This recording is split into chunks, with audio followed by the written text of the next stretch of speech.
When I was 12 years old, I had the opportunity to attend an LDS girls camp up in the mountains of Utah.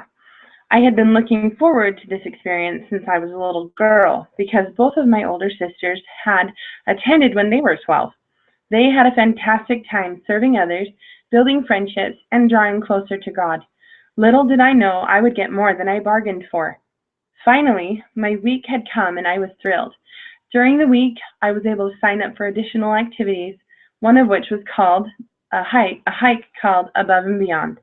Hikers leave after breakfast and return to camp near 4 or 5 in the afternoon after hiking 7 peaks. Close to the middle of the hike, we sat down to eat lunch, and after resting for 20 minutes, the leaders were anxious to get us hiking again.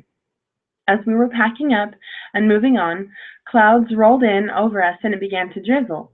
The rain was light, and everyone was able to hike without difficulty as we climbed to the next peak. The storm had worsened, but we all knew that in order to get back to camp, we had to keep moving. We hurried, trying to beat the worst part of the storm, but when we reached the top of the mountain, the wind had picked up and the rain was heavy. As we were passing over some large boulders, there was a loud cracking sound, and I fell, first to my knees and then to my face. The boulder had been struck by lightning.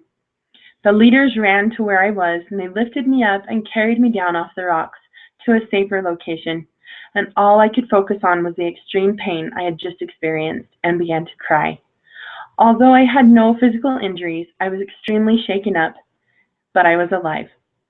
We still had a couple of hours of hiking to make it back to camp, and there was no help nearby. The leaders offered to help carry me down the mountain, and I had a choice. I could sit down and continue to cry, or I could get up and walk. After resting for a little while, I decided I would get up and walk. I don't remember much from that point on, but I do remember the activities of that evening. We had a fireside, and during that time, I finally understood the significance of what happened earlier that day. We are all confronted with trials, and some of them are like lightning and strike without notice.